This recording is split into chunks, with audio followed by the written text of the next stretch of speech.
Dealing with the condition itself is not enough. Dear Mr. Massa, I'm just trying to mind my own business. What's the matter? It's just another day, another black king captured. I'm about to lose my brain, stuck inside this ghetto rapture. I got a lot of smoke. If you want it, you can have it. They want a hat trick, but this is black girl magic. Ain't talking about the kind that'll make you disappear, but I'm talking about the power of the melanin within. Ain't looking for trouble, but I'ma say this one time. I put two dukes up if you try to touch mine. We still want justice for Samir and Trayvon. You say you don't see color, but racism ain't blind. They targeting little kids whose skin look just like mine. So I'm paranoid, it's a war zone outside. And I'm a black queen, so if you ask me to step out of my car, you gon' have to snatch me. Cause I ain't going no damn well. Had to spend my whole life living unfair. Ancestors got my back and they right here. You can never understand, it's a nightmare. Living in my black shoes by the black rules. You can keep your handshake, I don't dap coons. The white man to go nuts if he can't shoot. But you all on his side like a damn fool. Make it make sense. We are oppressed. Queen. We are exploited. We are downtrodden. Make it make Queen. We are sense. denied not only civil rights, but even human rights. Ahmadiyyah. So the only way we're going to get some of this Ahmadiyyah. oppression and exploitation Queen. away from us or aside from us is come together Queen. against the common enemy. Who taught you to hate the texture of your Ahmadiyyah. hair? Who taught you to hate the color of your skin? Ahmadiyyah. Parents, pay attention to the books, the school system, even to your little children. Lies mixed with wisdom. His skin too bright, so he was blind to the prison. My skin just right, so I collide with division. You trying to pray to God, but we tired of religion. No savior saving, we got to save our savings. We used to pay miss, how we gon' make the slave rich? But who's to blame, and tell me why you complaining? We need a team effort just to rule the nation. Like a bad relationship, missing communication. We missing moderation. They're trying to get a poison to my population. No reparations. I'm getting tired of Satan. We are oppressed. I'm Queen. getting tired of waiting. We are downtrodden. Queen. We are denied not only civil rights, but even human rights. Ahmadiyyah. So the only way we're going to get some of this Ahmadiyyah. oppression and exploitation. Queen. Right. Hello, everyone. Thanks for tuning back in once again to the original Queen Ahmadiyyah Shakur show. I'm your host, Queen Ahmadiyyah Shakur, and this is your morning wake-up call. So as you're coming in, please feel free to go ahead and subscribe to the channel if you haven't done so already. Be sure to click that notification bell and click the word all so you're notified each time the Queen Goddess goes live. Okay, so let's get ready to get into it. Now, let's see who all is in here. Andrea, okay, Pearly, Perplex, Claudette, Nessa G. All right, let's get into it. Mel, Jeff ATL, Most Hated Bronze Flat Power God. All right. 504 Nola is in the house. Just anticipate.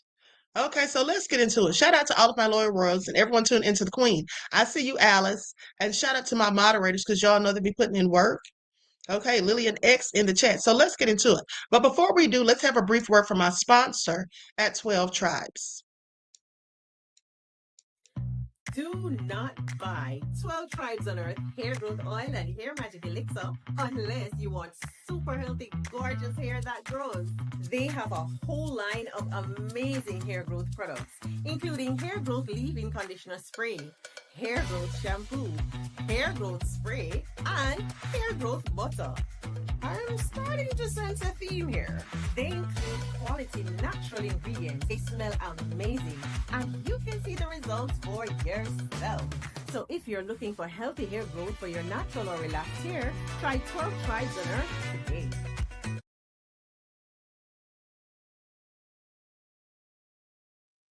Okay, so don't forget you can purchase 12 Tribes hair oil at Etsy.com. Just look for Lisa Crafts. You can also find it at Walmart.com. Okay, so with that all being said, let's get into it. Okay, so I reported to you all the other day about the young Republicans and those nefarious tweets. And so now the GOP leaders have responded. And let's get into it. And I find it very interesting that JD Vance actually defended this. Okay, he absolutely defended it. And we'll get into that in a second. But let's hear what some of these other people had to say.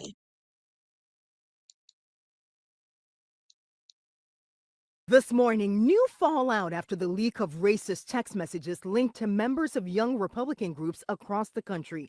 The website Politico says it obtained 7 months' worth of messages from a group chat in which racist and anti Semitic slurs were used more than 250 times. It's awful, it's revolting, it's disgusting, it's obnoxious. Politico says Peter Junta, who was the chair of the New York State Young Republicans, allegedly wrote in a text message, "Everyone that votes no is going to the gas chamber." In another exchange, Junta reportedly responded, "Great. I love Hitler," during a discussion about backing a right-wing candidate. Some Republicans have denounced the language, while Vice President J.D. Vance dismissed the messages as edgy, offensive jokes. We're not canceling kids because they do something stupid in a group chat. But reports say at least 8 of the 11 participants in the group chat are between 24 and 34 years old and include a state senator from Vermont and a federal official. Some participants apologizing, while others claim the messages were taken out of context or doctored. California Governor Gavin Newsom is demanding a congressional investigation, but Vice President J.D. Vance says some Democrats have said worse and says there should not be a rush to judgment. By the way, if they were left-wing kids telling stupid left-wing jokes, I would also not want their lives to be ruined because they're saying something stupid in a private group chat. Faith Abube, ABC News, New York. Now, if I said to you, Chick-fil-A decided to. Now, did you hear all of that? Did you all hear that? I find it very interesting. Hold on, beloveds. I find it very interesting. J.D. Vance is trying to act like they're just some kids who just got out of line. But isn't this what they always say? Boys will be boys and things of the nature, just locker room talk. It's harmless. And then he wants to gaslight and deflect by saying the Democrats have said worse. Who said worse than that? Okay? And where's the proof? They say all these unfounded things without showing a bit of evidence or proof. And here's the thing. Here are what they all look like. That's Peter Junta, okay? Look at him. Here's the one who said that I'm ready to watch people burn now, Annie Katie, or K. Katie. Notice anything about all of them? This is William Hendricks. All right, and Bobby Walker. All of them are on a little bit on the robust side. Anybody notice? And this one right here, Bobby Walker, yeah, he's obviously good friends with House Speaker, okay, Mike Johnson. Here are some of the rest of them that you didn't see. Samuel Douglas, Rachel Hope, Joe Maligno, Luke Mossman, and Alex Dwyer. These are the ones who think they're superior. Look at them. Superior to who? Or should I say what? All right? Please make it all make sense. And then also, let's not forget this part. Okay, this is what the Black MAGA bunch should be thinking about and focusing on. This part right here where they said, we got to pretend that we like them. Hey, come on in. Take a nice shower and relax. Boom, they're dead. Okay? That's what Black MAGA should be thinking about while they're out here singing songs of praise to Trump with their silly selves. Make it all make sense. Andrea says, Queen, you took the words out of my mouth. Okay. They look a hot ass mess. And also, I meant to tell you guys yesterday when we loved to see it, when Vivek Ramaswamy was getting his arse handed to him by those racist little demons in Ohio. You know, the reason he was so shocked and appalled, clearly, is because he probably thought that they would, at least see him the way he sees himself. Because he's a billionaire, he's educated. He thinks that he has all the hallmark traits and characteristics of being team white supremacy. But sadly, he has the wrong skin tone. He might be white on the outside, but he might be white on the inside, but on the outside, he's chocolate covered. No matter how he views himself, they're never going to see him as one of them. And I loved seeing how they made him feel so stupid. And then they tried to hide their racism under the guise of religion, talking about because he's Hindu. But one of them slipped up, literally said, you're an Indian. Okay? That's how he was seeing himself. I wonder if he still is this morning. I wonder if the next day after they dragged him, if he was still looking like that when he saw himself in the mirror. Okay, please make it all make sense. Absolutely crazy. Leon said, tell him, Queen. I'm just saying, these people are just ridiculous. The things that they actually think and believe. Now, with that all being said, you all heard JD Vance, sitting there making excuses for them. That's what he was doing. Now, I'm going to play this audio, this 3-minute audio, where they're talking about the Republican leaders responding. Likes up, everyone, please like and share. Thank you in advance.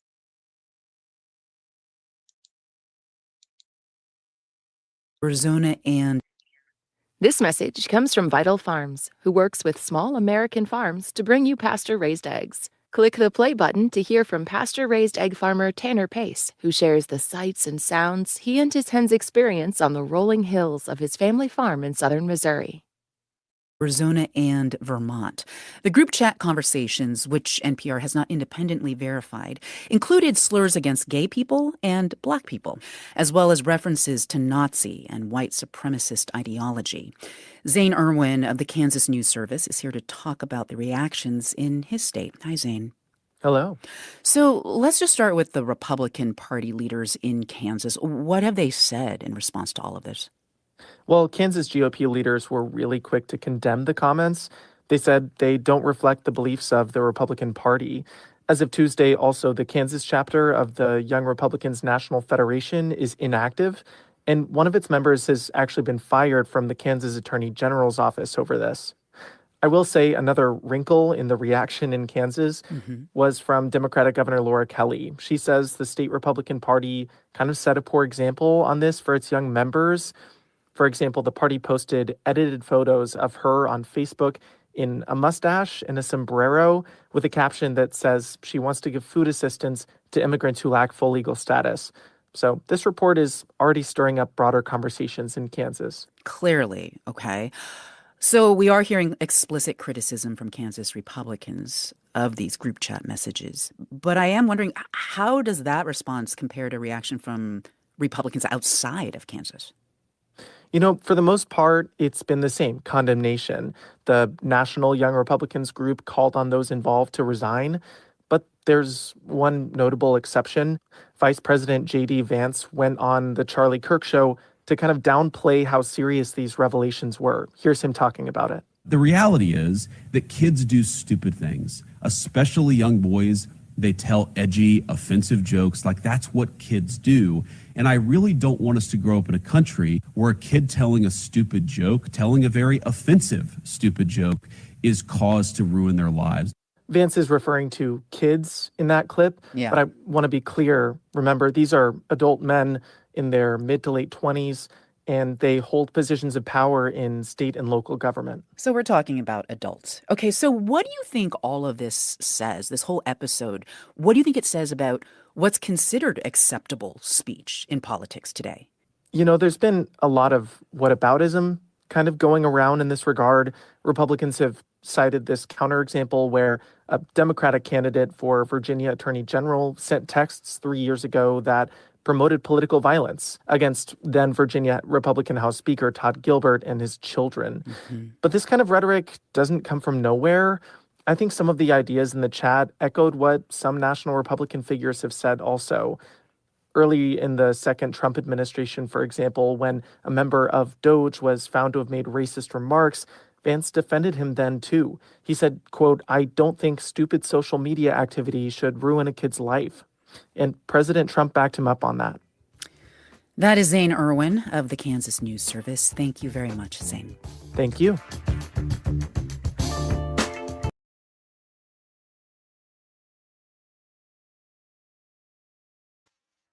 So you all heard that. Many of them supposedly condemned it, but not J.D. Vance. Okay, he was all for it and referred to them as young boys. All right, and this is what they do, like I told you all. Try to act as though they're kids, and so they just made a simple mistake. All right, this is so ridiculous. Their blatant racism has no bounds. And I'm sorry, but I haven't heard the Democrats say anything remotely as racist as that. Okay, at least not publicly. We don't know what they say behind closed doors. All right. I'm wondering your thoughts on that, and does this reflect, is it just some bad young apples in this chat, or do you think that there's a toxicity around the entire party? Some bad apples. These are the future of the Republican Party. This was so vile. It is hard to find the words to put into context that these are people who are part of a political party, one of two major political parties, and they believe in gas chambers and discrimination based on the color of people's skins. These are racist, sexist, disgusting remarks. And I would say this. We have a leader from the Republican Party in this state, the highest ranking individual, who in the backdrop of all this calls our candidate for mayor, one of our candidates for mayor, a jihadist and a terrorist, and then somehow says, oh, what they said, these young Republicans, was wrong. Like, look at what you say yourself. Look at your inflammatory words. And maybe they have an effect on these young people, many of whom you support and have supported you. And you ought to just do a little re-examination of how far this has gone, where this is normalized enough that thousands of texts are uncovered. This is not one person saying they love. This is a whole lot of people saying things that are so disgusting and so abhorrent that everybody from the president on down should condemn them. And there's got to be consequences. Kick them out of the party. Take away their official roles. Stop using them as campaign advisors. There needs to be consequences. This bullshit has to stop. Governor, are you going to be holding a public event?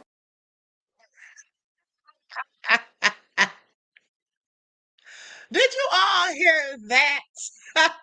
And then she had the audacity, dare I say, to have a whole mic drop moment at the end. What do y'all think about that? Oh my goodness, I am so done right now. Okay, what say you, beloveds? Okay, Mel said racism will never go away. Exactly, it won't. Nessa G said, hell, they would have to condemn themselves. Exactly. Claudette said BS. It was BS. Listen, I mean, it sounded good. As if she was excoriating them. But at the end of the day, honey, I believe she talks like that herself. Okay, she's not fooling me. But at least she had sense enough to come out and go in on them rather than condone their BS like J.D. Vance, calling them children. Every last one of them is an adult, okay? Okay, Vince I.L. said less than lackluster, mic drop. Okay. This is all a hot mess. These people are really something else. But, they will continue to be racist. They can't help themselves. As a matter of fact, and here's what Shahid Bolson had to say about them. Okay, they are just showing us who they are. But it's really interesting because despite all of the evidence coming out, they want to continue to try to paint the left as being so problematic and as being provocateurs and as being the ones who are trying to, invoke fear and things like that. But it's all of them. Okay? It is all them. And more evidence keeps coming out.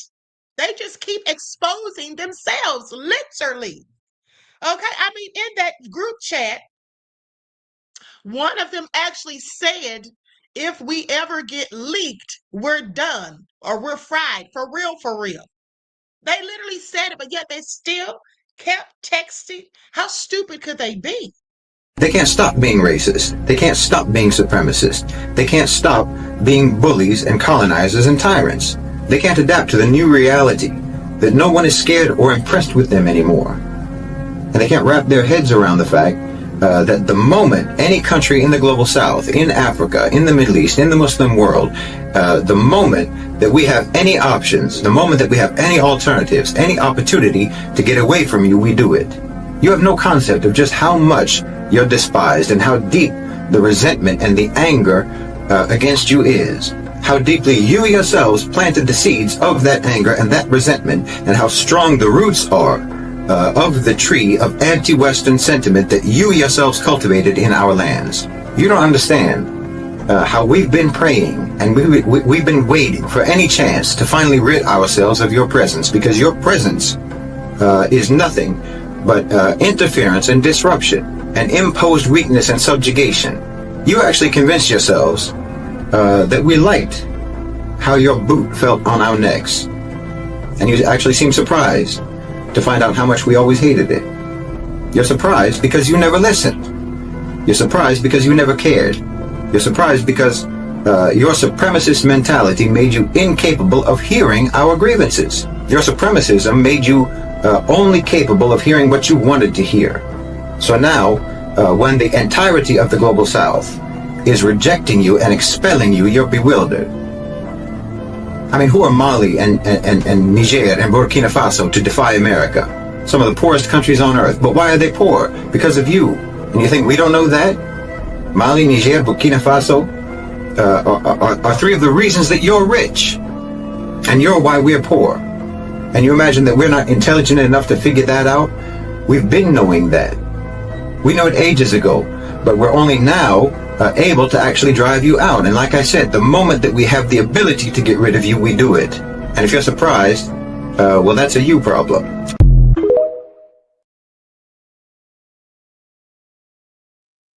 Okay, he stays going in on them, and I absolutely love it. I absolutely love it. And here's another thing too. All of these people that they have illegally fired, okay, during the government shutdown. So a judge went off on them. The judge went off on them, said this cannot be tolerated and it's absolutely illegal.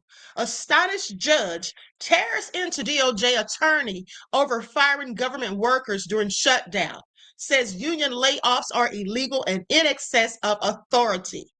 So in a bench ruling, U.S. District Judge Susan Ilston, a Bill Clinton appointee, blocked issuing so-called reductions in force, also known as RIFs, R-I-F-S, okay, aimed at reducing federal employees. Such RIFs were first proposed late last month, days before the shutdown began. Now, the court lambasted the idea of mass firings as both politically motivated and well beyond executive authority. Now, on Wednesday afternoon, Ilston said the Trump administration seems to have taken advantage of the lapse in government spending and government functioning to assume that all bets are off, that the laws don't apply to them anymore, and that they can impose the structures that they like, according to a courtroom report by Politico. The judge found the firings to be illegal and in excess of authority. Okay, and that's a report from Bloomberg Law. I find it interesting. These people are just doing the absolute most. Okay, they are doing the absolute most.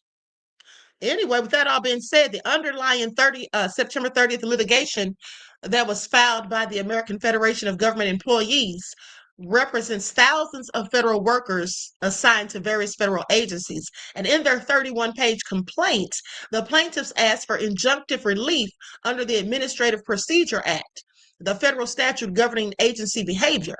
Then on October the 4th, the labor union plaintiffs filed a 29-page motion for a temporary restraining order.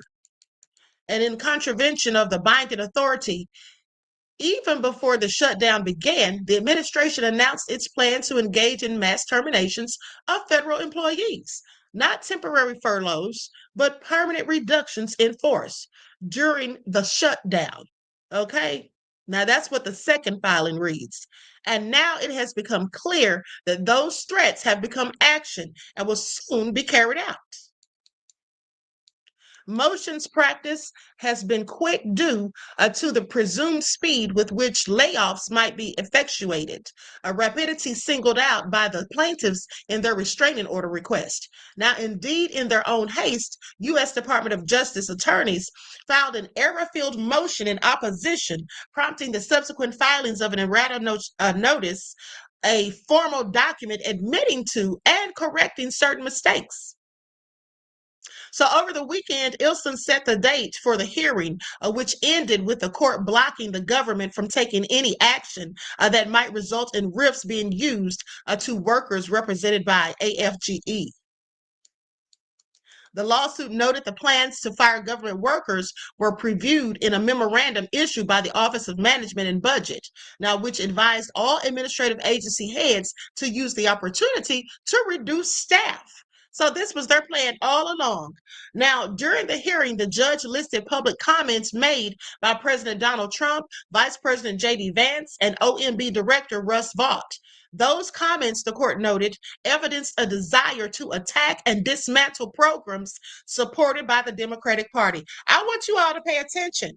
Okay, I want you all to pay attention to the wording they just used. Let me read that last line again.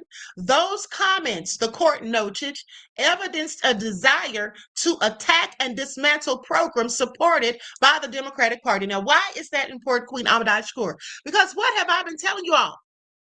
What have I been telling you all for the past few days? What did I tell you all that Trump's job is?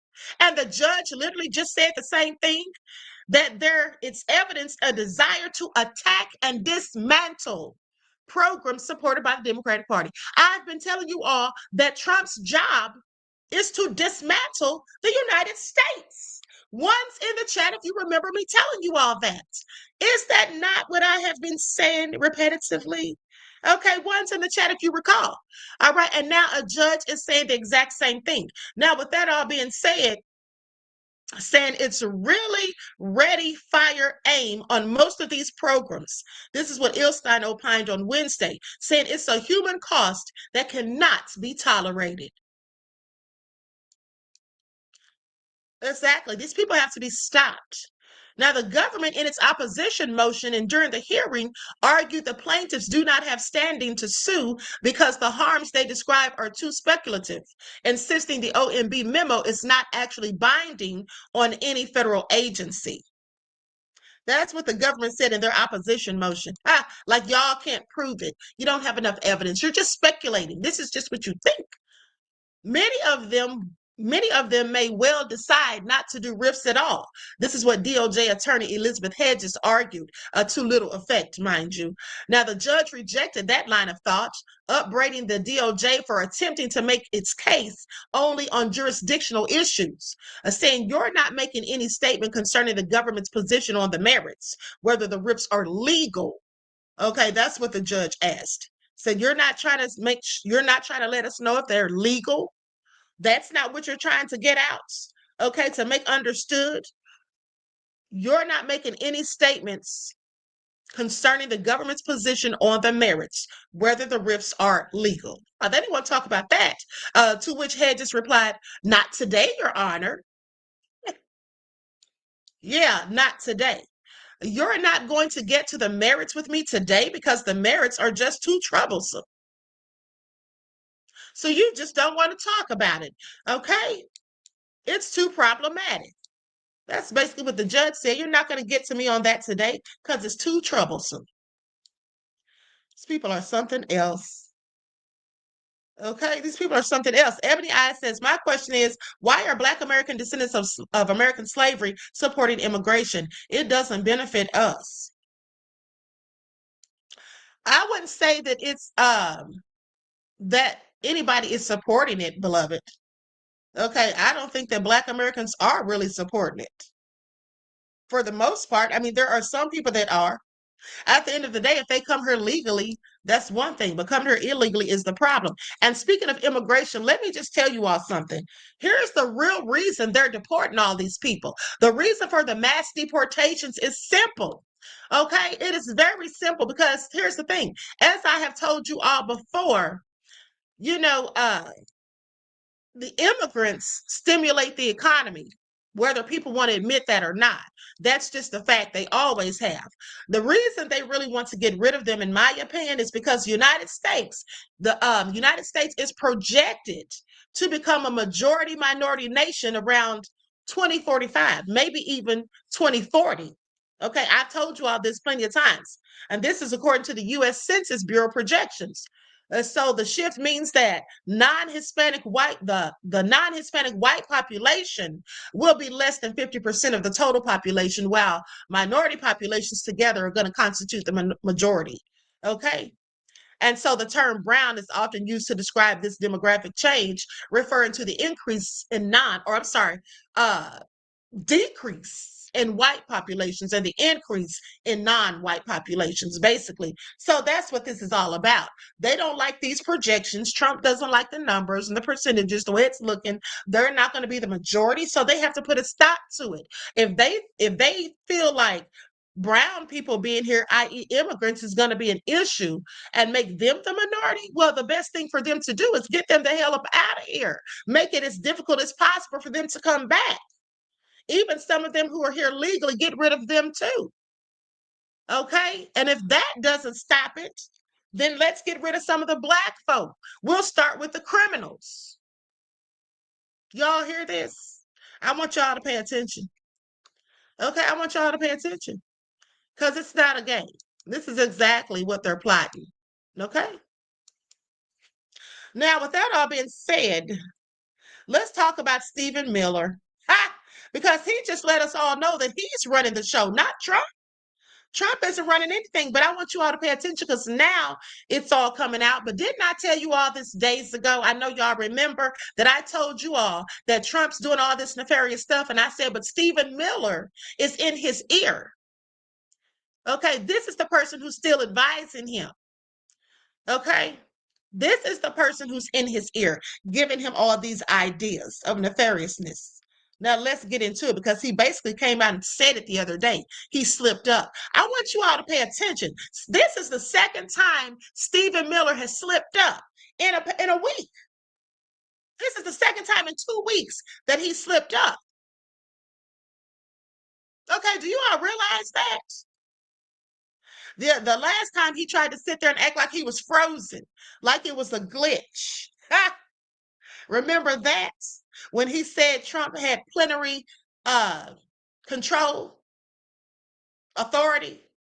Yeah, he said he had plenary authority. So basically saying that Trump has all power, all control, unchecked authority. But now he's come out and slipped up, told us that he's the one that really has it. It's not Trump after all. Okay, please pay attention. If I put federal law enforcement and National Guard into a nice, sleepy southern town, is anyone going to riot? Is anyone going to try to shoot them in the face? Well, Are they going to someone try to goes attack them in into the a street? building They would say full of people in the middle of the night, covering their faces without identification, without identifying themselves, there might be concern among the community, especially if American citizens are being, especially if American citizens are caught up in that, which some reportedly were. We netted over 30 foreign terrorists who are members of Train and American citizens also wound up apprehended in that. They torture women and children. This is the textbook definition of domestic terrorism. Prepare to send in the troops. That's the urgent order that Stephen Miller gave the Department of Defense after a chaotic confrontation in Chicago last week. The facts on the ground remained murky, but within the West Wing, the message was clear. Miller called it, quote, domestic terrorism and seditious insurrection. And behind the scenes, administration officials scrambled to put together a plan to deploy the National Guard into Chicago in a matter of hours. It's absurd, it's unconstitutional, and must be put down. Miller has been at the center of pretty much all of President Donald Trump's efforts to test the limits of his executive authority. Crackdowns on crime in blue cities. This is a all-of-government unlimited support operation. Deportation raids across the country, as well as investigations into universities and cultural institutions. He's even gotten into foreign policy with counter-drug missions carried out across the Caribbean. Now, Stephen Miller's official title is White House Deputy Chief of Staff for Policy. But in Trump circles, he's referred to a lot of times just simply as the Prime Minister, a sign of just how much expansive influence he has across this administration. And then there's his influence on Trump himself. Stephen Miller's often in the room for all kinds of major decisions, but even when he's not, a person familiar with the White House dynamics told us that Trump likes to hold off on any major decisions before he has a chance to consult with Miller first. When I reached out to the White House for comment, Press Secretary Caroline Leavitt said in a statement that Stephen Miller is one of President Trump's most trusted and longest-serving aides for a reason. He delivers.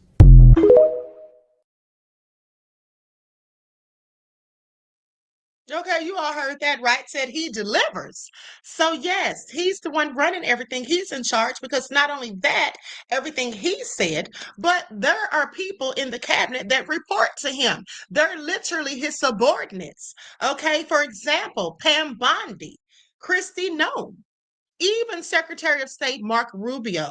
They all report to this man, and I find that all very interesting. Okay, he's also the person who's in charge of calling the shots for the mass deportations. Okay? Yeah, he's in charge of all of that. Okay, but did you all notice that he said, if I? He didn't say if Trump. So that's how you know that he feels like he's the one that's in charge.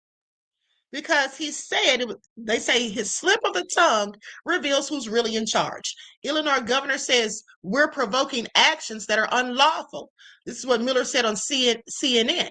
If I put federal law enforcement and National Guard into a nice, sleepy southern town, is anyone going to riot? Now, pay attention. He said, if I, who is he supposed to be? Okay? So yeah, he's not saying if Trump does, he's saying if he does, but also please pay attention to the dog whistles. Okay, within that statement, the dog whistle, or the, shall I say, not the dog whistle, but the white supremacist talking point, okay, inserted in there when he says, if I put federal law enforcement and National Guard into a nice, sleepy southern town, is anyone going to riot? He's basically saying a sundown town. Okay, that's what he's talking about. A sleepy southern town, a nice sleepy southern town. He's talking about a sundown town. That's code speak for sundown town. And the reason he's asking, is anyone going to riot? Because he knows that there isn't going to be a riot because it's all white racist folks down there. Okay, these people are something else. They are something else. And then he's talking about, now he's saying that him and his wife are going to have to move.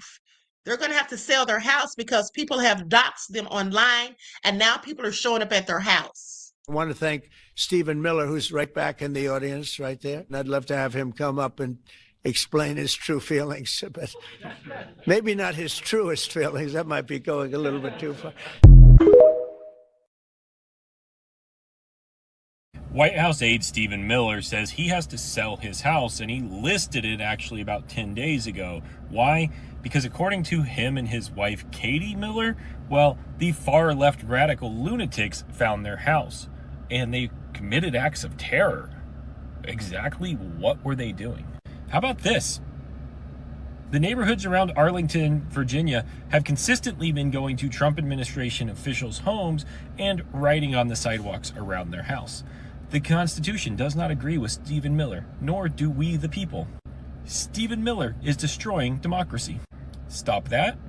And well, just a couple days ago, Katie Miller here, to the tolerant left who spent their day trying to intimidate us by writing with chalk on sidewalks. Let me remind you, they've also done the same thing to Russell Voigt.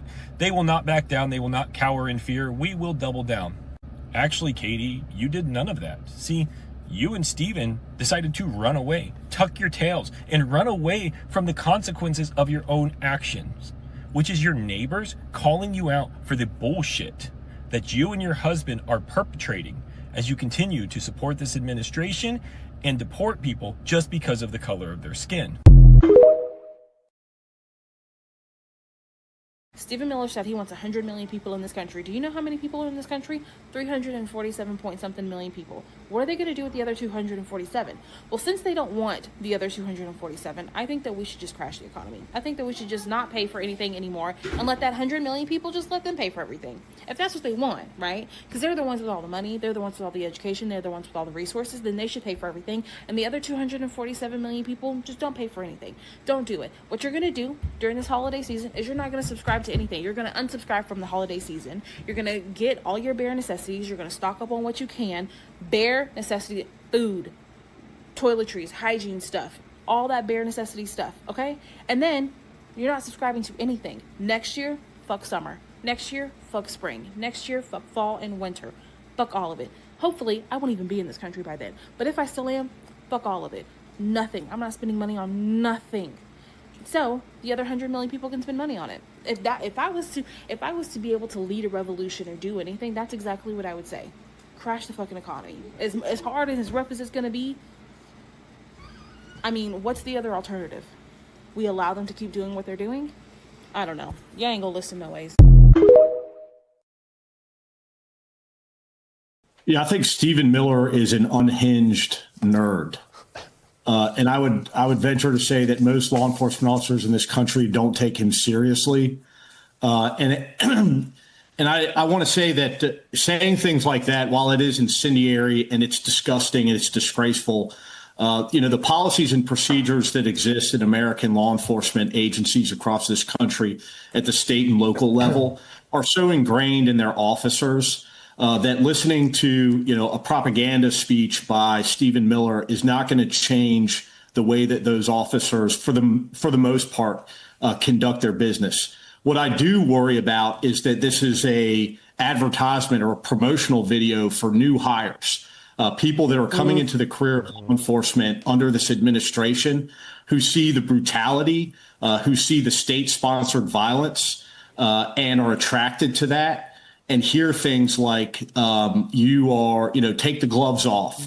When they spit, we hit. And you are unleashed. That's what concerns me, is the future of law enforcement in this country and what, who is going to be attracted to that profession.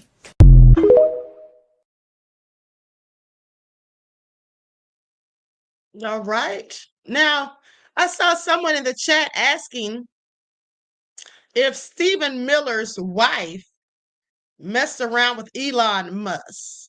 Well, that was the rumor, but, they said that was all lies and BS. Let's talk about that for a second, because this went viral. Okay, now there was a rumor that suggested that Stephen Miller's wife, Katie Miller, had left him for Elon Musk, but these claims were widely debunked as pure speculation. Both Stephen and Katie Miller are still married and have not confirmed any infidelity. The gossip was sparked by professional and public conflicts, not a personal affair. Okay, so here's some of the details. They say the source of the rumors: in May and June of 2025, during an apparent feud between Elon Musk and Donald Trump, several events led to speculation on social media. Musk left his position as head of Trump's Department of Government Efficiency, known as DOGE. Shortly after, Katie Miller left her role as a spokesperson for DOGE to work directly with Musk in the private sector. Now, Musk appeared with a black eye, which he attributed to a roughhousing incident with his young son. However, online theorists suggest that Stephen Miller had punched him over his wife. Do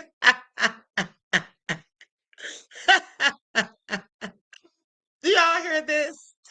Now, the rumors amplified on platforms like X alleged a romantic relationship between Katie Miller and Musk, with some even claiming a throuple, okay, involving her husband. There were also claims that Stephen Miller was using his wife to control Musk. So basically saying they were a throuple, not a couple, so that Stephen Miller and his wife had something going on with Elon. Allegedly. This is all speculation. Now, they say that Musk himself publicly addressed and dismissed the rumors on his platform X, calling them fake Fs. So then Katie Miller addressed the situation in July of 2025 by confirming that she was still on Musk's payroll, but also posted a picture with her husband on X in a show of unity. Later in August of 2025, she announced that she had left her position with Musk to start her own podcast, the Katie Miller podcast, aimed at conservative women. And as for the marital status, well, throughout the controversy, there has been no credible reports of a rift or divorce between Stephen and Katie Miller, who married in 2020 and have 3 children. Recent reports confirm their continued marriage. Okay, so they're saying that they're still together as far as the eye can see. All right. So, but anyway, as I told you all, Stephen Miller said that they've been showing up at his house and all of that. So the home was listed for sale on October the 7th with a neighborhood civic association newsletter declaring that the Millers have moved. Miller is a key figure in the Trump administration and a driving force in the government's hardline immigration crackdown. Now, just this month, his own cousin, Alyssa Kasmer, said that her relative is the face of evil. Now, this is what his own relative said about him. Okay, and Trump knows this man is evil. That's why Trump said, oh, we'll let Stephen Miller get up here and say what he thinks. Well, not what he really thinks. That'd be going too far. Okay, that's because Stephen Miller is a whole Yahtzee. And another thing, too, that I meant to bring up to you all the other day, you know how they love to try to imply that the left, calling them Yahtzees and extremists and fascists and all those things, basically is what, led up to Charlie Kirk's situation, or is what has, makes people have so much hatred towards the right. That's not true. The right says that about themselves. I mean, we even heard from the young Republicans, they were even clowning about Trump burning the Epstein files. Okay. And we heard what they were talking about with the gas chambers and all that stuff. So even if people were saying those things about them, isn't it true? Don't they act like a pack or a group of Yahtzees? Okay, so they think that people saying that they're acting like Yahtzees is what makes people hate them, and not the actual behavior of them acting like Nazis. Please make that make sense, okay? Because I don't think anyone could. But anyway, as I said, his own cousin, Alyssa Kasmer, called him the face of evil and wrote that she feels that she must grieve what you've become. That's what she said. His aggressive views on immigration have also been highly controversial in the public sphere, prompting protesters to peacefully write messages such as "Stop the kidnappings" outside of his home. Now, other messages included "Trans rights are human rights," "DEI enriches us all," "Hate has no home in Arlington," "Stephen Miller is destroying democracy," and "We love immigrants." Imagine the looks on his face, on he and his wife's faces when they came outside to see all of this. Okay, I find it all so interesting. And then here's a picture of his wife, or here's a video that his wife posted. Let me go to it real quick. His wife posted a video of her spraying the chalk and the writing, the nefarious writing off of the walk in front of their house.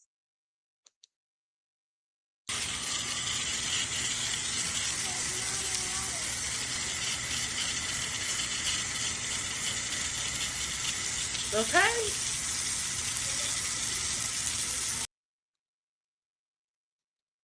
I mean, should he be surprised? I wouldn't think so. Okay, I wouldn't think that he should be surprised at all. But so anyway, with that all being said, the post came just days after the assassination of far-right activist Charlie Kirk.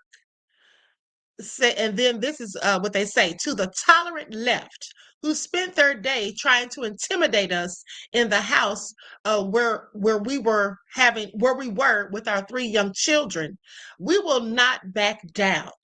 That's what she wrote. "We will not cower in fear. We will double down, always for Charlie." The family's Arlington home has 6 bedrooms, according to the property listing. It also has a boutique-style dressing room, a spa-inspired bath, and comprehensive security. What's so funny about that to me, as she's talking all this trash, talking about we won't back down always for Charlie, but y'all are moving. Matter of fact, you already moved. The house is up for sale. Ha! So I'm sorry, what? Do y'all hear this? Acting like they're not going to back down. They're going to double down because we're tough and we're rough and we stand on all 10. But y'all moved and you're selling the property. Like, sit down somewhere, okay? Sit down somewhere. Anyway, Arlington largely leans toward the Democratic Party during elections, with Arlington County Democratic Committee Chair Steve Baker claiming that 78% of the county cast their ballot for Kamala Harris in 2024. Okay, please pay attention. I find it all so interesting. Vince I am Vince I am saying they think they're Mr. and Mrs. Smith in the Queen's voice. Okay, they wish. Okay, they absolutely wish. But let's continue. As a Christ follower, I've got to say something that's going to come off harsh, I think, to many Christians, probably most. But it's the truth, and I challenge you to correct me where I'm wrong. Rebuke me so that I may be wiser for it. How is it that Donald Trump has had the amount of access to your advice and counsel, so many evangelical leaders? And I'm talking about, here, let's name names because you guys have been out there. I'm talking about Franklin Graham, Pastor Robert Jeffress from First Baptist Dallas, Pastor Jack Graham from Prestonwood, Dallas, Josh Howerton, pastor, Lake Point, Dallas. How is it that Donald Trump has had the amount of access to you guys since 2016, yet he still doesn't know how to get to heaven, doesn't know what it takes to come to a saving knowledge of Jesus Christ? You had talked a couple of weeks ago, you were doing an interview, and you talked about how you hope to end the war in Ukraine because it might help you get into heaven. How does this help? Does this help? I mean, I'm being a little cute. I don't think there's anything going to get me in heaven. Okay, I really don't. I think I'm not maybe heaven bound. I may be in heaven right now as we fly in Air Force One. I'm not sure I'm going to be able to make heaven. We've seen all the photo ops. This one. This one. How about this one? What exactly have you guys been praying over Donald Trump? For Donald Trump? Probably more like the sermon that Robert Jeffress was able to preach in 2017 on Inauguration Day to the Trump family. Did he preach about coming to know Jesus? No. He talked about how Donald Trump was being used by God, similar to Nehemiah, to build the wall. It leads me to question a couple of things. One, who was using who? Donald Trump saw a voting bloc, and you guys saw, in Robert Jeffress's words, the meanest, toughest SOB you could find to protect this nation. You guys oftentimes have likened Donald Trump to King Cyrus, when you know in your heart he's more like King Nebuchadnezzar. Only Donald Trump has yet to descend to the full depths of his insanity, and we are likely, as a result, to see the implications of that, if not this weekend with the coming demonstrations, then I believe soon, because he's got men whispering in his ear like Stephen Miller, men who are itching to see the demise of the people they perceive to be their enemies. Me, other people like me in this country. I've been told many times in the last several years that I should pray for our president, and I have. I put it out there publicly as an example of what Christians ought to be looking for in the then president of the United States, Donald Trump. What have you been praying for Donald Trump? What have you been praying over Donald Trump? Donald Trump is a man who has been used by Christian leadership in this country, and after 9 years of it, he doesn't know what it takes to get into heaven. Hypocrites, whitewashed tombs, blind guides, serpents.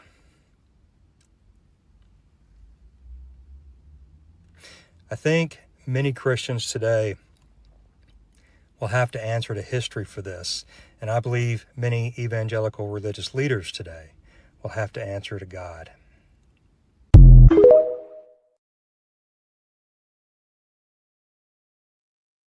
All right. No lies detected. Okay. And see, that's what I was telling you all yesterday. These people talking about their Christians and doing all this low down stuff, that's what they've always done. That's their version of Christianity. Okay. That's how they get down at the end of the day. I find it all so interesting. Now, listen to this. Pritzker, Stephen Miller abusing the fact that Donald Trump has diminished capacity. Ah, do you all hear this? Not that he has diminished capacity. That's what they're saying. And I told you all, he had the nerve to be talking about Biden, but they're acting like Trump is not in his right frame of mind either. Okay. So Illinois Governor J.B. Pritzker claimed on Thursday that White House Deputy Chief of Staff Stephen Miller is enabling President Trump amid his crackdown on immigrants without legal status in the U.S. He says, I do think he needs help. That's what Pritzker said of Trump to Tim Miller, the host of the Bulwark podcast, and said, I don't think anybody around him on a day-to-day basis wants to get him any help because they have more power based upon his diminished capacity. Pritzker says that he then brought up Miller, whom he said clearly is the one pushing the tactics at the Department of Homeland Security, okay, at Customs and Border Protection, and at Immigration and Customs Enforcement. He's clearly the person that is aiming to have Donald Trump become an authoritarian leader.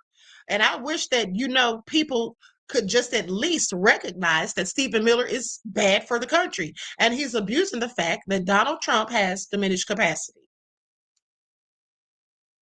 Miller has been a critical voice in enforcing Trump's immigration policy. In May, he said that the administration set a goal of 3,000 federal immigration arrests per day. Now, he says President Trump is going to keep pushing and to get the number as high and get it higher each and every single day so we can get all of the Biden illegals that were flooded into our country for 4 years out of our country. Okay, that's what he told Sean Hannity. Now, the National Guard's deployment in Chicago and in the parts of Illinois and the ICE raids, Pritzker has been particularly critical of Trump and the administration officials defending the deployments. Last week, when Trump suggested Pritzker and Chicago Mayor Brandon Johnson saying they should go to jail, remember, Pritzker said, come and get me. Okay, please pay attention. This is all nefarious. Dana says, we got to protect our queen. She's working, this old lady. Thank you, beloved. You're not old. Thank you. I appreciate your kind words and your contribution to the channel. Peace, love, and blessings. I really appreciate you. So, yeah, he said, come and get me. Now, for days later, Vice President Vance blasted Pritzker on ABC News. Okay, news is this week with George Stephanopoulos. He said, why is he so mad at Donald Trump for trying to keep Chicagoans safe? That's what Vance said. He should be mad at the criminals that he has failed to keep at bay. We're trying to help him, and we're trying to help the residents of his biggest city. I wish that he would let us because he certainly isn't doing the job himself. Do you all hear this? Like, I'm so serious. Do you all take this serious? Like, this is like a sideshow. These people are literally insane, and they think that they're making sense. Do they hear themselves?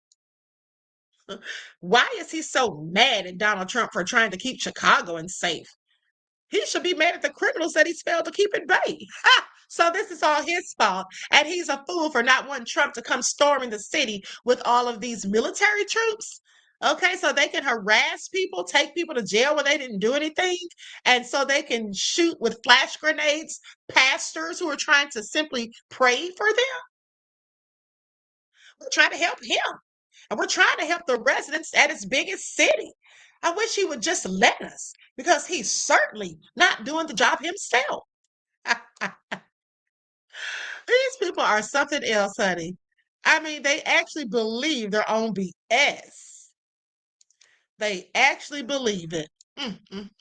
Well, with that all being said, let's also talk about this. Elon Musk. Let's go to a post that he made. Now, you all remember the incident where there was one of the Doge workers was beaten up. What did they call him? Big Balls? Wasn't that his name? Yeah, Big Balls. That's him. So here's what happened in the case of Big Balls getting his little arse beat. Okay, so they say Elon Musk posted this. Let me just go to it so you all can see for yourselves. I find it all very interesting. This is what he had to say. Please pay attention. He says, now this is Elon. He says, this was a racist verdict by a racist judge. The simple test to apply is if the racist has been reversed, the white kids would be in prison. Equal justice for all, says the man who is one of the biggest members of Team White Supremacy. Okay, now he really does he really believe that? Now, they've been doing that for centuries, not just decades, centuries. Okay, they've used the judicial system unfairly against people who look like me. But now they want to sit up here and cry foul.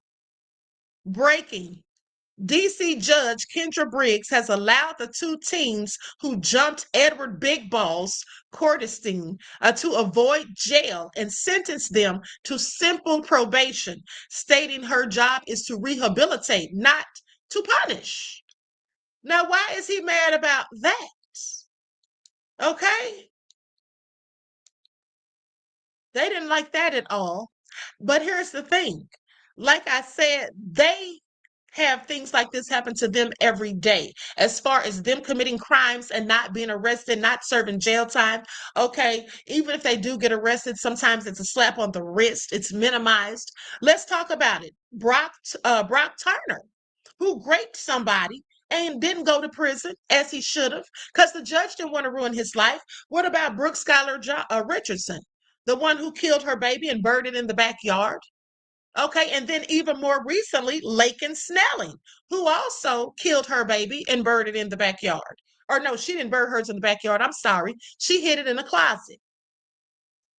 And then let's not forget about Craig Grooms. Now, Craig Grooms, you all may not remember him because this has been a minute ago. I actually have reported this on Facebook. Craig Grooms was, at the age of 16, someone who actually did terrible things, okay, to a baby that was like 2 years old. Okay.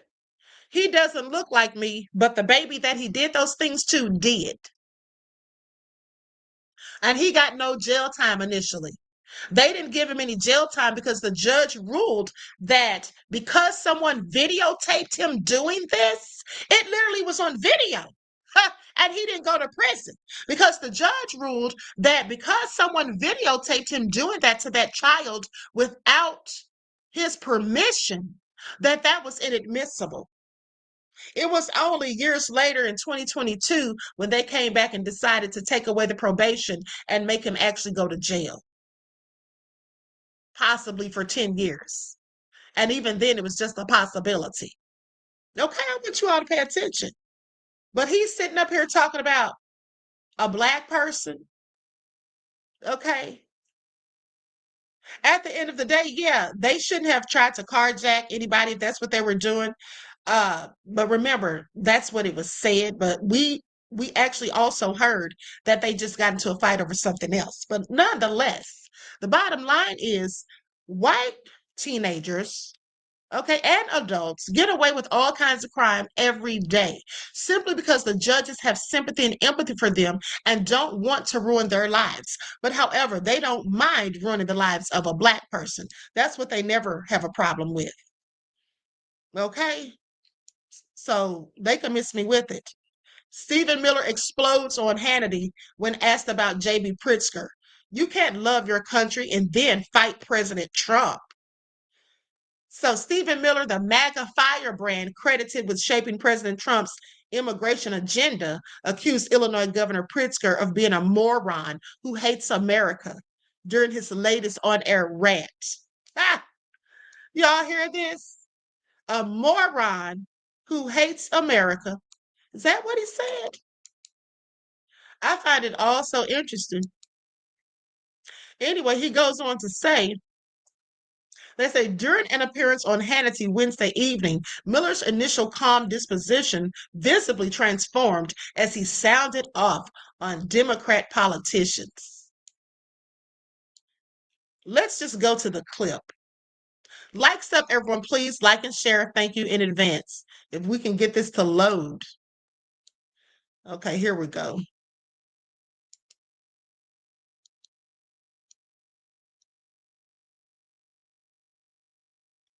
These people are something else.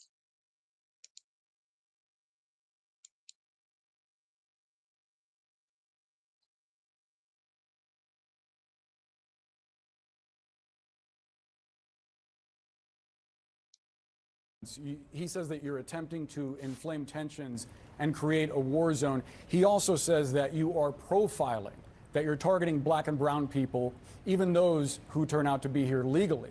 What's your response? Well, first of all, the black people in Chicago are thrilled that we're getting the illegal aliens out of their communities who are stealing their housing, jobs, and resources.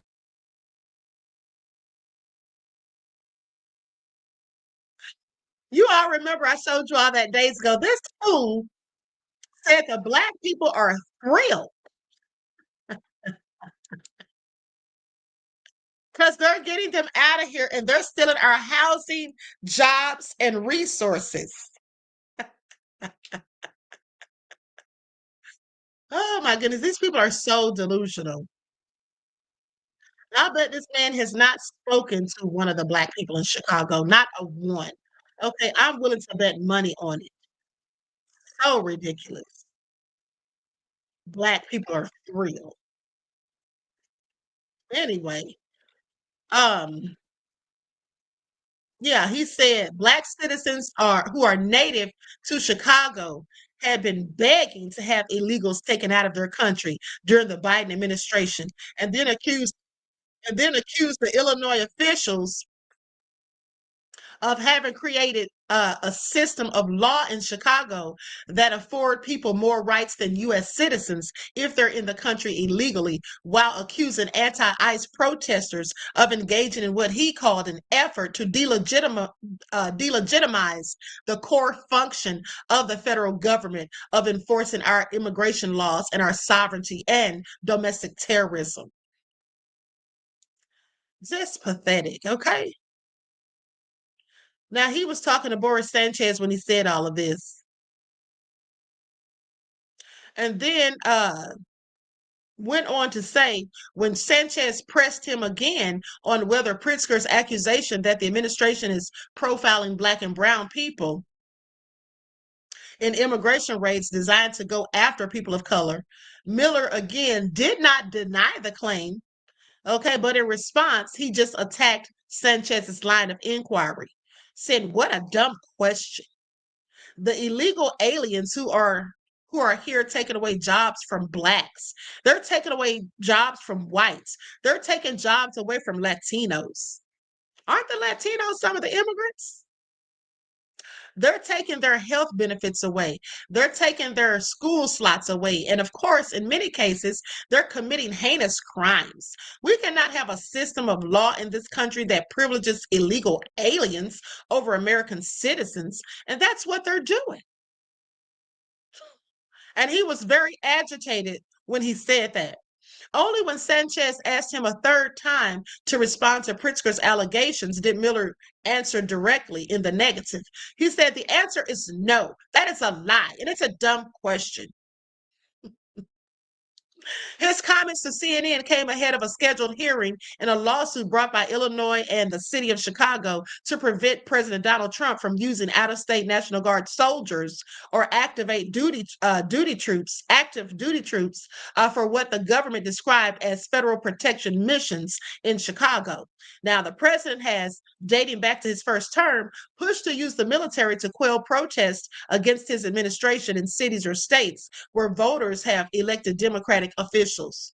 While those efforts were thwarted by officials in his first administration who questioned their legality, Trump's team this time around is far more compliant and is working to satisfy his desire to see the military put down dissent against his government actions.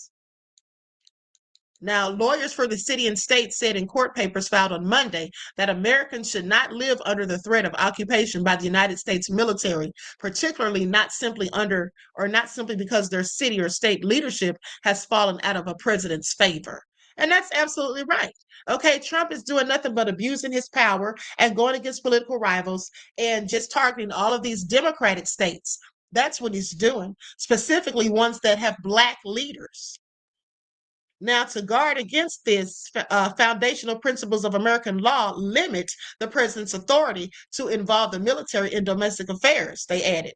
Those bedrock principles are in peril. Yeah, they absolutely are. Okay, now in their complaint, Illinois and Chicago argue that Trump's flimsy pretext for boots on the ground includes protest outside a two-story immigration and customs enforcement facility in a Chicago suburb where fewer than 8,000 people live. State and local law enforcement are capable of responding to those incidents, and Trump's federalization of the National Guard from other states infringes on Illinois' sovereignty and right to self-governance. This is all in the lawsuit.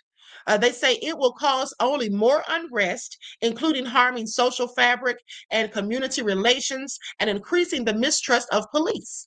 This is what the lawyers argued, saying that it also creates economic harm, depressing business activities, and tourism that not only hurt Illinoisans, but also hurt Illinois' tax revenue.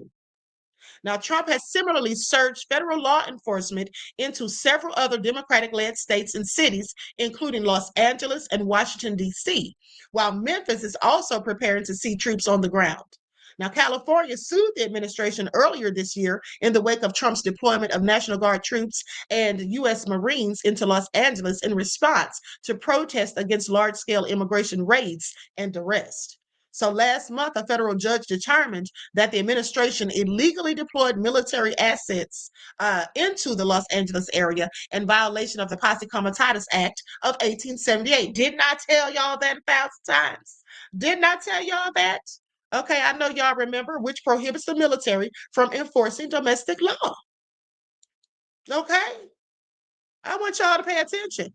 Now, everything that I have already been telling you all is now being said. Okay? And this is what I'm talking about, because I kept asking you all or telling you all, why aren't the Democrats going in hard in the paint? Why aren't they putting up a fight, more of a fight, saying something? Okay, he's just breaking all of these rules and everything, just doing whatever he wants, whether it's legal or not. So now they're talking about him being in violation of the Posse Comitatus Act. Now, Trump, whose efforts appeared designed to create a national police force with the president as its chief, deployed troops to Southern California ostensibly to quell a rebellion and ensure that federal immigration law was enforced. And this is according to the ruling from California District Judge Charles Breyer. But there was no rebellion, nor was civilian law enforcement unable to respond to the protests and enforce the law, he added. The president instead illegally and systematically used armed soldiers whose identity was often obscured by protective armor and military vehicles to set up protective perimeters and traffic blockades even to engage in crowd control and otherwise demonstrate a military presence in and around Los Angeles, according to the judge's ruling. Illinois and Oregon officials are similarly arguing that the president's deployments to those states are in violation of the Posse Comitatus Act, as well as 10th Amendment protections, ensuring that police authority rests with the states, not the federal government. Now, please put a 1 in the chats if you remember me telling you that Trump was in violation of not only the Constitution, but the Posse Comitatus Act. Put a 1 in the chat if you remember that. Okay, because I'm telling you all that, quite frankly, in many cases, I give you all the news before the lamestream media does. Okay, I just want y'all to pay attention. All right, I just want y'all to pay attention. So yes, you all remember. Now, with that all being said, let's talk about this, because do you all know the reporters walked out of the Pentagon? Remember how the Pentagon were saying how they were complaining, the reporters were saying that the Pentagon had basically told them that they're going to let them know what they can and can't report, let them know what they can and can't say. Well, they're not here for it. And they all got up and walked out. We're going to get into that in just a second. We're going to get into that in just a second. But first, let's talk about how they mentioned Trump, attacking these Democratic-led cities and states. And then also going against the black leaders. But let's also not forget about all of the black leaders that he fired. Okay, as soon as he came in, pleading house. Y'all, Trump is firing the black people. One by one, the black faces inside his administration are vanishing, fired by email, text, or in the dead of night. Robert E. Primus was one of them, blindsided by a message that ended his career with a single click. What's happening isn't random. It's a purge, a quiet resegregation of federal power. Primus is the first black chair of the Surface Transportation Board, but now he joins a growing list of black officials abruptly ousted from the Trump administration. From General Charles Q. Brown Jr., the nation's top military officer, to Carla Hayden, the first black librarian of Congress. Even Lisa Cook, the first black woman on the Federal Reserve's board, had to sue to keep her seat. His administration's reasoning? They don't align with the president's agenda. But when almost every replacement, every one of them, is white, it starts to look less like realignment and more like resegregation. Of 98 top Senate confirmed appointees in his first 200 days, only just 2% are black, despite black people making up 13% of the U.S. population. Compare that to Biden's 21%. Obama's was even higher. As one expert put it, Trump likes black faces behind his podiums, just not behind his policies. For decades, federal service has been a ladder to the black middle class. Steady work, fair pay, dignity. But today, that ladder's being yanked away rung by rung. Or as former board member Janine Wilcox said after her own late night firing, we had targets on our backs by virtue of the color of our skin. Welcome to Project 2025, y'all, where a text message can end a career and where thank you for your service sounds a lot like don't call us back. Y'all stay woke now.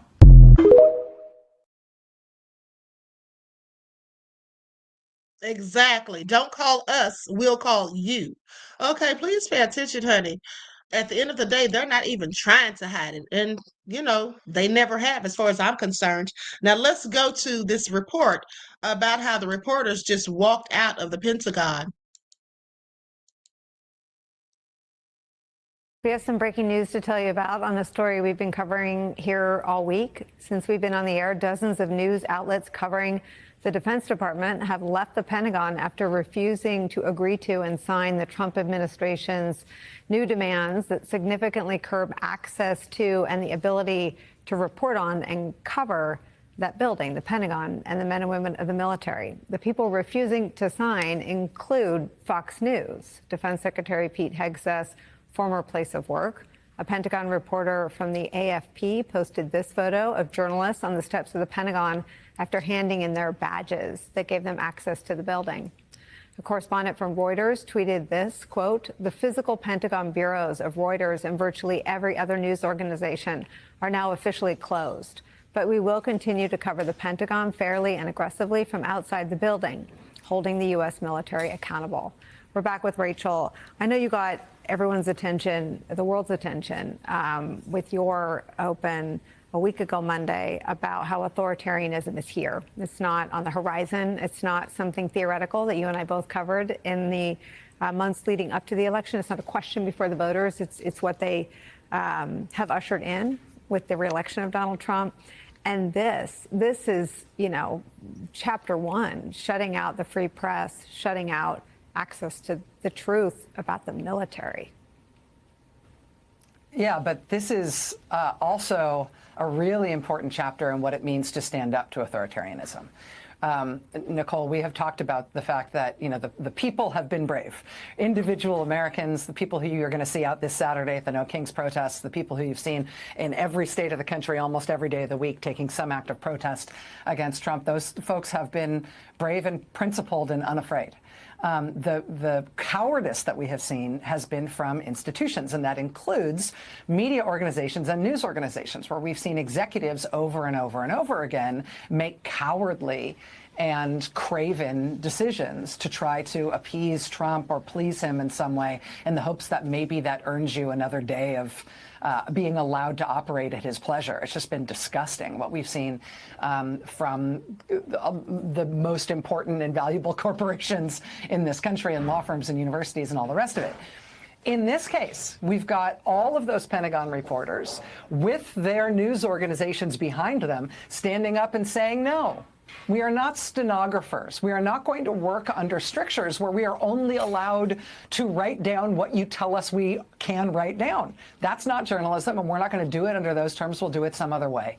We'll give up these bureaus, these physical bureaus inside the Pentagon, sure, and that is a compromise, absolutely. We will find other ways to do this work because you keeping us here while we only write what you want and approve us of saying would have us working here as your lackeys rather than working as journalists, and we're journalists. I find this to be incredibly inspiring, and I don't know how it's going to result or how it's going to resolve in terms of what happens with that press space inside the Pentagon. But when journalists and the news organizations that employ them stand up like this, particularly ones on the right, it is a good sign about the self-respect and vision and values and bravery of people who are really important to the health of our democracy. I think this is a really good sign. Do you think it's happening because it's the military, or do you think it's happening because there's something different about the Pentagon press corps? I think it might be happening because news organizations have realized that it's really embarrassing to cave to Trump. I think that, that we haven't necessarily, I think the Trump administration, people who are working for him know what they're trying to do. I think they are trying to impose one party permanent rule, getting rid of American democracy and for all intents and purposes, and having an authoritarian takeover of the country. I think they know what they're doing. So are they susceptible to changing their minds because of people protesting and calling them out for what they're doing? Maybe not at this point, although I think people are going to keep chipping away at it. But every other institution in the country that is public-facing in particular, whether it is a company, whether it is a news organization, whether it is a professional organization of every kind, I think people have now gotten the message that it is a humiliation, and it is something that you cannot live down until you change course and change your mind to bend the knee to this guy. And so I don't think anybody, any self-respecting news organization knew that they could accept these sort of rules and leave their reporters in there under these Orwellian rules. And so I think that the weather is changing, and that institutions know it's not a good look to capitulate to this guy and to this insane stuff they're demanding of people in this country anymore. It's something that Martin Sheen said on Saturday at our MSNBC Live event. He said, this is fleeting.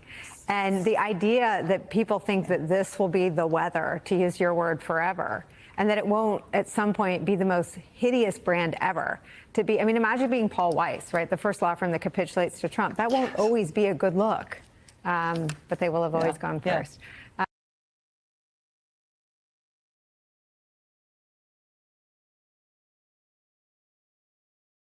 Okay, finally, people need to start standing up to Trump and stop just being so complicit with everything that he says and does. But also, listen, here is something else that Stephen Miller said. Please pay attention. Hold on. We're about to wrap this up in just a second.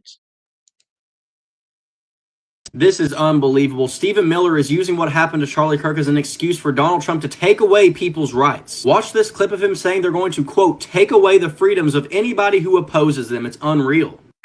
You want us to live in fear? We will not live in fear, but you will live in exile. Because the power of law enforcement under President Trump's leadership will be used to find you, will be used to take away your money, take away your power, and if you've broken the law, to take away your freedom, Sean.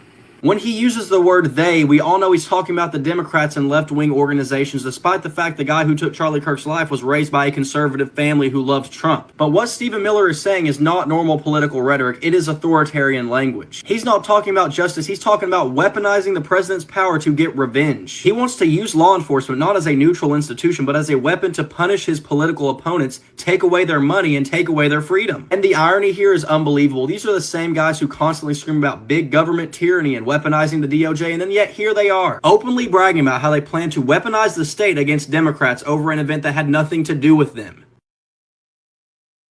And see, this is what I'm talking about. This is very dangerous rhetoric. Okay, this is very dangerous rhetoric at the end of the day. And they keep saying they're just going to try to, no matter what, they're just going to try to put all of this on the left. Okay. And like I said, they know that most Black people disproportionately vote for the Democrats. Okay. They take no responsibility or accountability for anything. And if anyone that's on the right does or says something, they just totally ignore that, sweep it under the rug. Or they come back like JD Vance says and says, well, the left, the Democrats, they've said worse. Really? Where's the proof of it? Where's the audio? Where's the text messages that have been leaked? Oh, that's right. The only thing that we've seen leaked in the past few months of nefariousness are things that have come from them. Okay? Please make it all make sense. These people are something else at the end of the day. Now, I'm about to conclude this broadcast. I want to thank you all for tuning in once again. Please like and share. Oh, before we go, I forgot. Let's have our moment in crime. Okay? Let's have our one moment in crime. So, a couple arriving home gets kidnapped at gunpoint in their driveway. Okay, after suspects track their vehicle with Apple AirTags. Okay, do y'all hear this? With Apple AirTags. This is very dangerous. Y'all need to be paying attention and be on your P's and Q's and keep your heads on the swivel. So, a Florida couple returned home from a night out with friends and were allegedly kidnapped at gunpoint in their driveway after two men tracked their vehicle with Apple AirTags. Now, Louis Charles, age 26, and Armandi Maldonado Rodriguez, 32, are now in custody at the Hillsborough County Jail, charged with armed burglary and armed kidnapping in a Facebook post that included surveillance video of the alleged incident. Okay, they said the Hillsborough County Sheriff's Office said that on August the 19th, a couple returned to their home in Odessa, about 25 miles north of Tampa, around 10 p.m. When they pulled into their driveway, they were met by Charles and Maldonado Rodriguez, who allegedly forced the couple out of their SUV at gunpoint and into their garage. Okay, after police arrived at the scene, they found an active Apple AirTag attached to the SUV with tape. According to a probable cause document reviewed by Law and Crime, the couple engaged in a physical struggle with Charles and Maldonado Rodriguez after they encountered the two allegedly armed strangers in their driveway of their home. Now, the suspects allegedly forced the couple to open the garage door. One of the men forced the husband inside the home while the other suspect held the wife in the garage. Now, while inside the home, one of the men allegedly told the husband, "Give me what you have." In the end, Charles and Maldonado Rodriguez allegedly stole the husband's keys, which included a key fob that set off the house's home alarm system. Both suspects fled on foot to a vehicle they parked nearby and then drove away. And just as Charles and Maldonado Rodriguez allegedly used the AirTags to track their victims, police were able to track down the suspects using the same devices. Please make it all make sense. Now, after obtaining records from Apple, police discovered that the AirTags were registered to Charles. They didn't know the police would be able to find all this out. Like, some people are the dumbest criminals ever.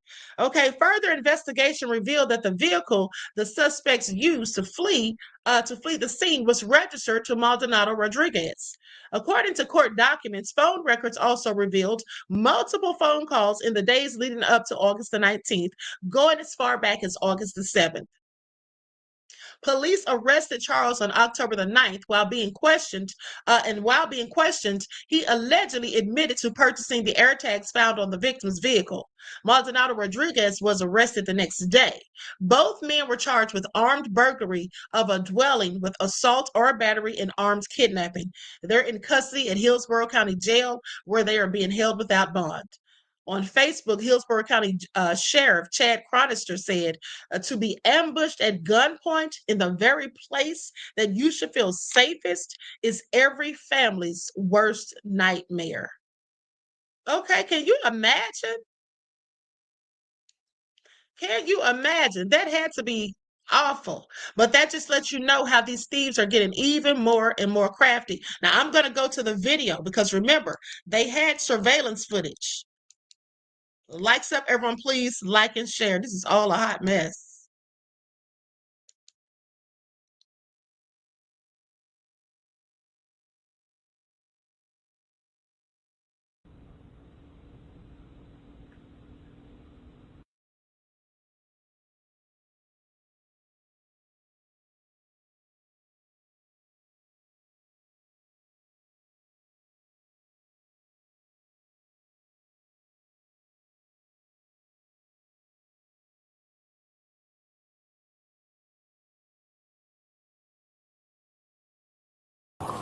What's your first name? Your last name's Charles, right? Yeah. Lewis? Is that Yeah. your first name? All right. Can you just step up in the car real quick for me?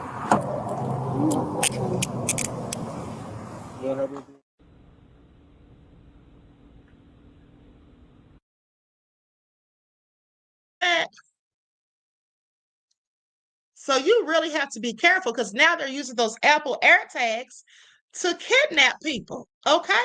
Now, if you remember, and we should have known something like this, would happen because at the end of the day, if you remember, I reported to you all about a year ago how there was a family at Disney World and somebody put one of those things on their 17-year-old daughter's backpack. Luckily, the mom happened to notice it as they were walking to the car, leaving the park. Okay. Dana said, see, the queen tell us things we didn't know. We don't, hold on. See, the queen tells us things we don't tell us. She's dangerous. Why am I dangerous, beloved? I beg to differ. Thank you for your insight to the topic and your contribution to the channel. Peace, love, and blessings. Songwriter Sonny said, robbers in neon. Okay, this is all so nefarious. At the end of the day, like I said, you better be paying attention to your surroundings when you're out and about because these people are getting more and more slick, okay? They're getting more and more slick out here because they're getting desperate. And look at how the economy is crashing, okay? You're going to have a whole lot more crime and criminal activity. Please pay attention because is that anything that people are thinking about? How when the economy's in the tank and people are out here desperate, prices are going up of groceries, okay, thanks to the tariffs and all of these things that we're dealing with, there's going to be a whole lot more crime, okay, at the end of the day. And don't forget to follow your lifelines and be getting your non-perishable food items and all of those things stocked up because this is about to get real quick, okay? Danger said, Queen, I said the same thing when I read this story. How dumb. Of course they can figure out who the tag is registered to. Right. It never fails to amaze me how idiotic some of these people are. Mel said Trump is dangerous, Dana. Okay, not the Queen. Trump is dangerous. Okay, so listen. Leonard says he's taking the welfare, but ain't making no more jobs. Yeah, exactly. Well, like I told you all, he's purposely doing all of this, in my opinion. He's trying to dismantle the United States. Okay, in my opinion, he's being paid, okay, by foreign entities to dismantle the United States. That's just what I think. All right, that's just what I think, and obviously, that's what other people are thinking now as well. These politicians, because now this is what some of them are coming out and saying. All right. And so anyway, with that all being said, I'm going to conclude this broadcast. Each one teach one. That's how we. Oh, and listen, let me just say this, beloveds. After I close out this broadcast, I'm going to be posting an upload. About somebody, a celebrity, something that they have been accused of. So I'm going to post that in just a second after we get off here. So look out for that. Also, don't forget to like and share. Okay, subscribe to the channel if you haven't done so already. I appreciate you. And also, if you missed the broadcast from yesterday, please go back and check that out. Okay, so with that all being said, I may be back later, not sure, but if I do come back later, it'll be around 6:30, between 6:30 and 7. Okay, so just check the channel or check the community tab or my X account. Okay, so anyway, I love you all to life. I hope you enjoy the rest of this beautiful day. Enjoy your strong end, not the weekends, leaving you in a weakened state of mind. Each one teach one. That's how we grow and thrive. Do something productive, constructive, but never destructive. And always remember, beloveds, to keep the Most High first in your lives. Peace.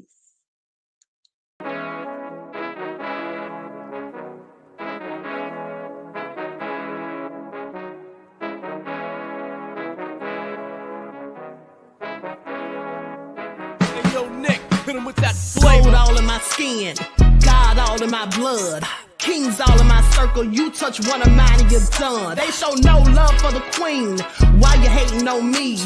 Is it cause I'm free and I got Malcolm X in my jeans? I got dreams like King Luther, shed blood like Kunsa. You ain't helping my people, I ain't got nothing to say to ya. I want all the smoke like hookah. Talking reparations, America won't be great until they give us compensation. I'm like, I'm the hottest right now. See a bunch of lames out here trying to jock on my style. They be doing too much. I'm the queen, it's too easy. It's like they all at Popeyes, how they be talking so greasy. I just sit back and laugh while these haters get madder. So nefarious how they don't want my pockets with cheddar. I tell them they can do better. These snakes in the grass can leave a bite on your ass, cause y'all be trusting too fast. I got my foot on the gas, other one on they necks. Dropping receipts on haters, you better show some respect. I'm never facing regrets, we only facing the threats. Running through every challenge like a relay, break no sweat. It's a cold game, so I got that blanket with me.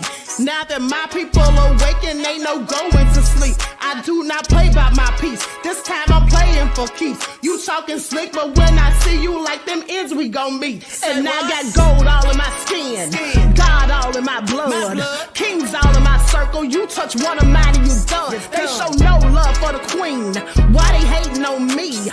Is it cause I'm free and I got Malcolm X in my jeans and I got gold all in my skin, God all in my blood, kings all in my circle. You touch one of mine and you done. They show no love for the queen, why they hating on me? Is it cause I'm free and I got